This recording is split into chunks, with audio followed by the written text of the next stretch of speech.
Non capita sempre di avere una seconda possibilità, di rimediare agli errori fatti, mettersi alle spalle tutto ciò che avresti fatto diversamente e plasmare questo sentimento. A me è capitato, quando dopo il mio Erasmus in Francia, il primo, in cui feci tante cose che magari tornando indietro avrei fatto diversamente, anche se mi hanno insegnato tanto. Partii per la Spagna per il mio secondo Erasmus, il periodo più bello della mia vita, per ora. Destinazione San Sebastián.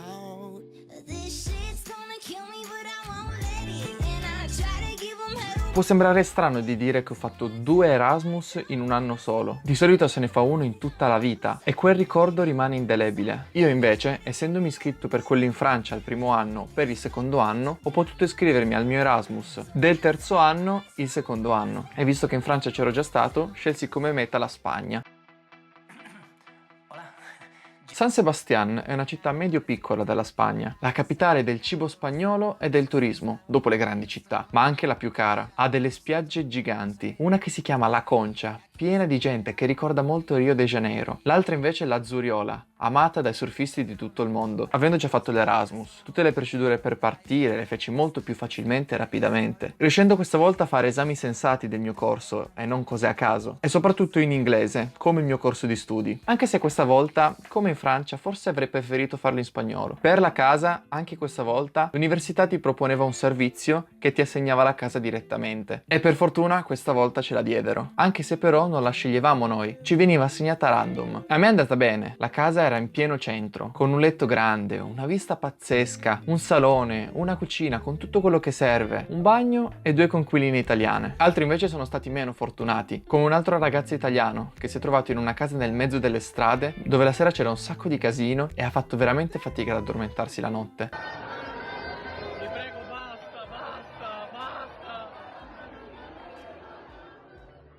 Tutto pareva perfetto, eppure io non stavo benissimo. Come ho detto negli scorsi video, ho sempre avuto la passione di viaggiare, di vivere in altri posti, in altri paesi. Il fatto era che quell'anno ero stato in Francia e non era stato facile. Poi sono partito subito per la Grecia e anche lì è stato molto complicato. E subito 2 giorni dopo riparto per la Spagna. Ero stanco, avrei voluto tornare a casa, riposarmi, non pensare a niente, senza avere impegni e preoccupazioni che hai quando parti per l'Erasmus. Però ormai ero lì, non mi sarebbe più capitato nella vita un'esperienza in Erasmus e avrei dovuto resistere solo per quei 4 mesi. E per fortuna che mi sono ascoltato, perché sennò mi sarei davvero perso i 4 mesi migliori di sempre. Sono partito per la Spagna il 22 agosto, abbastanza presto. Decisi di prendere il pullman così mi si sarebbe rimborsato dall'università, anche se erano 17 ore e non dormii praticamente nulla. Arrivai nella città con pieno sole, 2 valigie giganti con mezz'ora a piedi da fare per arrivare alla residenza, dove sarei stato fino alla fine di agosto. Sì, perché l'università spagnola, agli studenti Erasmus che volevano, permetteva di fare 10 giorni in anticipo, stare in una residenza e andare già in università per fare dei corsi di lingua spagnola. Io spagnolo non l'avevo mai studiato, se non un po' con Duolingo da aprile, anche se devo dire che lo imparai abbastanza in fretta. Sarà che magari è simile all'italiano, o che il semestre prima avevo imparato molto bene il francese, che è abbastanza simile. A parte che all'inizio mischiavo le parole francesi con quello spagnolo. Quei 10 giorni furono fantastici, e passare quei giorni, di metà vacanze e metà lezione con altre persone, a vivere tutti insieme, a cucinare tutti insieme, e a passare le giornate insieme,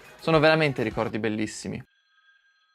Nel frattempo era il momento di provare le specialità, in particolare nei Paesi Baschi, dove è San Sebastián, sono straamati i pinchos, ovvero piccoli assaggi tipo tapas, buonissime, di grande varietà e con un gusto proprio particolare. A fine di quei giorni bellissimi di sole, in cui spendemmo la maggior parte del tempo in spiaggia e a scoprire le strade della città, il 1° di settembre arrivarono anche tutti gli altri studenti Erasmus. Al contrario di quello in Francia, eravamo una marea di studenti, veramente tanti che non era impossibile fare amicizia con tutti. Era di nuovo il momento di iniziare una nuova avventura, metterci tutta l'energia possibile per vivere senza rimpianti questo periodo e cercare di godermi il più possibile questi momenti. Come ogni nuovo inizio, un po' di paura c'è, ma è quella che ti dà veramente la carica di andare avanti con la vita e di dare il massimo. L'università fece anche i giorni di benvenuto, in cui ci mostrarono l'università, i corsi, e poi andammo fino al municipio della città a conoscere il sindaco. Qualche giorno prima del benvenuto chiesero a qualche studente che era rimasto lì per agosto se poteva raccontare un po' dell'esperienza che aveva avuto. Io mi offrii subito volontario e feci quindi un discorso davanti a tutti gli insegnanti, il sindaco e gli studenti Erasmus. Qui non solo parlai della città, ma anche del mio passato Erasmus in Francia e delle lezioni che ho imparato in quei mesi. In particolare 3 punti chiave. chiave. Le persone che vanno in Erasmus non sono persone ordinarie, che fanno le stesse cose e vanno negli stessi posti. Sono individui che non vedono l'ora di esplorare nuove culture, connettersi con nuove persone e esperienze. E la cosa più importante, sono inclusive. Secondo punto, i cittadini locali della città non vedono l'ora di parlare con te. Inizialmente sembra che siano riservati, che non vogliano avere interazioni o persino che ti diano uno sguardo strano, ma non è così. Il trucco è iniziare la conversazione per primi e non vi pentirete di aver fatto questo passo coraggioso, perché scoprirete la bellezza di queste persone. Poi ovvio, nella loro lingua sarebbe anche meglio, così potete migliorare un po' e farvi anche aiutare. E infine, forse il punto più importante, non importa in quale città farete l'Erasmus, se grande o piccola, non esiste una città buona o cattiva per l'Erasmus. Ciò che rende davvero unico questa esperienza sono le persone con cui si condividono questi mesi. Sono loro a fare la differenza. Ed è per questo che sono convinto che vivremo un Erasmus indimenticabile. Tutti vivremo alti e bassi, ma è importante ricordare che siamo tutti nella stessa barca. In questi mesi affronteremo tutti delle sfide, ognuna diversa in base a ciò che siamo, ma senza dubbio ne usciremo più forti, ricordando questo periodo come uno dei migliori della nostra vita.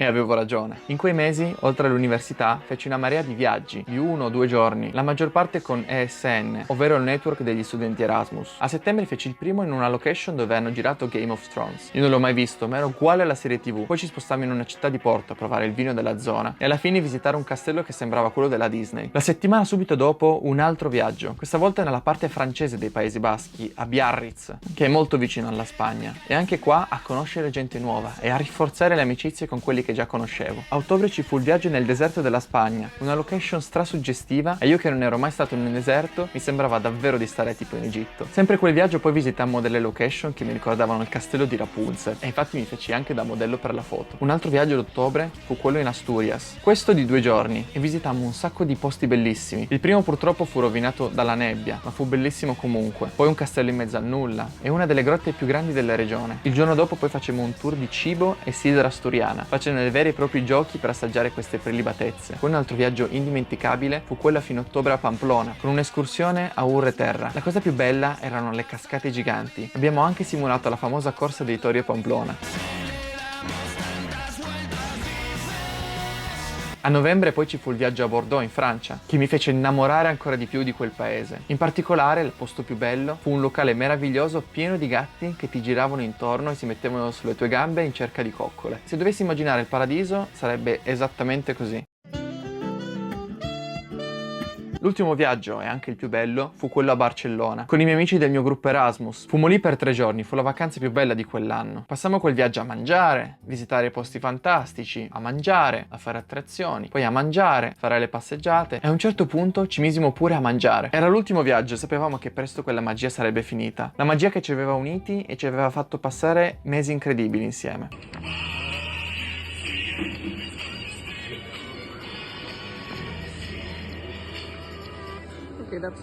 Le lezioni all'università furono anche molto interessanti, alcune abbastanza facili. Infatti feci dei corsi con gente del primo anno, con cose che avevo già fatto, e poi i miei compagni di classe erano 2005, e rispetto a me di 3 anni di differenza. Però erano tutti simpaticissimi e migliorai molto il mio spagnolo grazie a loro, che poi i ragazzi baschi parlavano 2 lingue madre, sia il basco, che è una lingua incomprensibile che non si capisce nulla, e ho imparato 3 parole, e poi parlavano tutti spagnolo. Quando vedevano che una persona non parlava la loro lingua, allora cambiavano completamente e parlavano appunto spagnolo. Inoltre, ogni corso aveva almeno un lavoro di gruppo, il che è molto figo perché almeno porta un po' sulla pratica quello che studiamo e non è tutta fuffa di teoria. Come l'università francese, anche questa organizzava attività per gli studenti. Infatti ogni mese fecimo un'attività diversa. Il primo mese fecimo una lezione introduttiva di surf, poi a ottobre una giornata in kayak, poi fecimo pure un giro a cavallo nei boschi, che alla fine ci fece finire in un camion nel retro per il ritorno al pullman.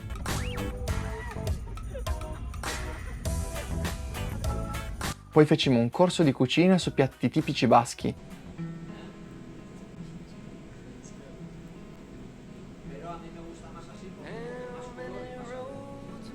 E dicembre pure una gara di go-kart dove ho vinto questa maglietta. E c'erano anche dei corsi sportivi, infatti io feci pallavolo e yoga, che era abbastanza interessante. Una delle mie routine di quel semestre all'università era il bocadillo de patata il martedì e il giovedì. Poteva succedere qualunque cosa, ma io quel bocadillo, ovvero un panino con la tortilla de patata dentro, da 1,80 € che era gigante, non me lo toglieva nessuno. La città era qualcosa di incredibile. Ogni momento, ogni giorno qualcosa succedeva, un evento di qua, una parata di là, una maratona ogni mese. Veramente era viva 365 giorni l'anno. A settembre fecero anche il Festival del Cinema, che è tipo il Festival di Sanremo nostro, con tutti attori famosissimi come ospite, e io riuscii pure a vedere Denver dalla Casa di Carta.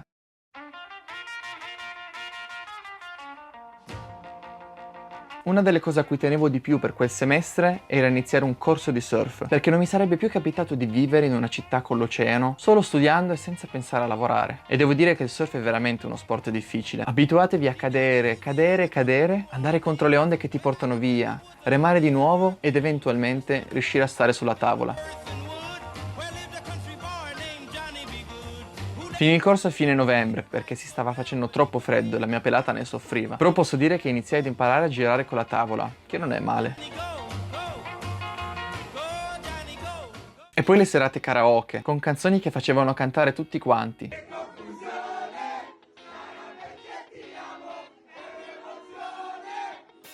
Le giornate chill in spiaggia a goderci il sole, che tra l'altro durò fino a novembre, i corsi di ballo la sera e i 1000 kebab insieme. Ogni giovedì poi c'era il pincio pote, ovvero per tutta la sera se prendevi un pincio ti veniva offerta una bibita. Ed era bellissimo vedere la marea di gente a mangiare e a divertirsi fuori tutti i giovedì. Poi passammo anche i compleanni insieme, fecimo addirittura delle feste sorpresa per 2 persone, e della quale una la organizzai personalmente.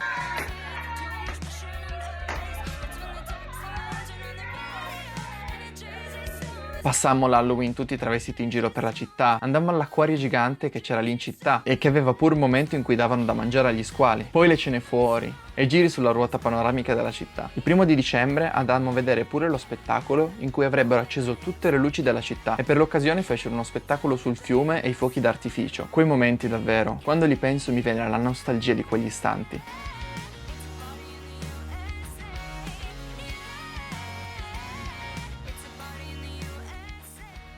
La palestra fu anche una parte importante di quell'Erasmus, come in Francia, però per fortuna ero molto più elastico mentalmente, nel senso che sì, mangiavo sano, però senza contare le calorie, privandomi di dei momenti belli, e mi godevo ancora di più il cibo di quella città straordinaria. Provai 2 diverse palestre, una che era quella commerciale, con piena di gente, e questa volta, a differenza della Francia, anche con studenti Erasmus, con cui passare gli allenamenti insieme, mentre l'altra la provai solo a novembre. La ricordo ancora perché era pazzesca, si chiamava La Perla. Era una palestra che era un po' cara, ma aveva pochissima gente, una vista spettacolare direttamente sul mare, tutto il paesaggio, e la spa e la sauna in ogni momento disponibile. Infatti per tutto il mese di novembre sfruttai al massimo questa cosa, andando tipo tutti i giorni, anche senza allenarmi, ma giusto per rilassarmi e staccare un po' da tutto il resto. E devo dire che alla fine di tutto il periodo feci anche risultati e progressi niente male in palestra, ma di questo ne ho già parlato in un altro video.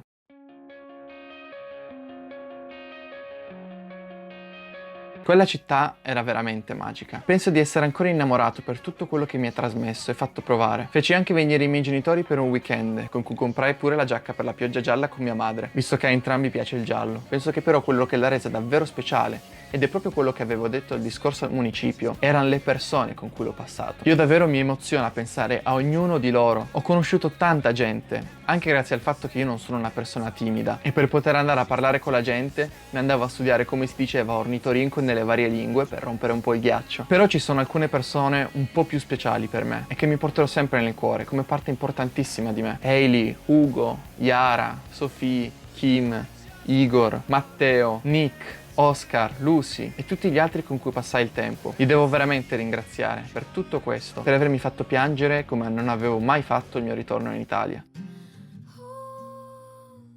C'è però una persona che in qualche modo fu veramente più speciale di tutti, che è Laura. Non dimenticherò mai tutte le giornate passate insieme, i momenti vissuti e le risate che non dimenticheremo mai. E che quel giorno, fuori dalla sua porta, a prendere l'ascensore per andare a dormire per l'ultima volta, prima di prendere l'aereo per Torino, fu difficilissimo.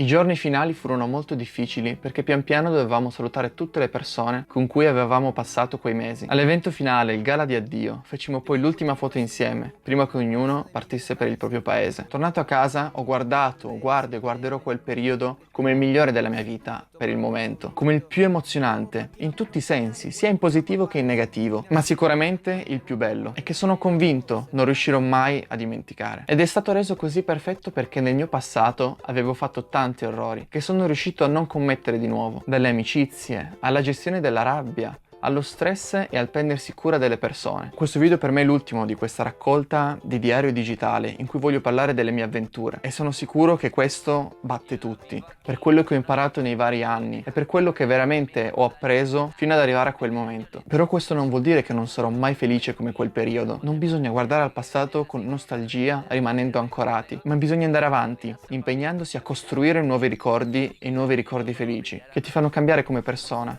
e che ti fanno capire la bellezza del senso della vita. E chissà che la mia nuova occasione non sarà dietro l'angolo.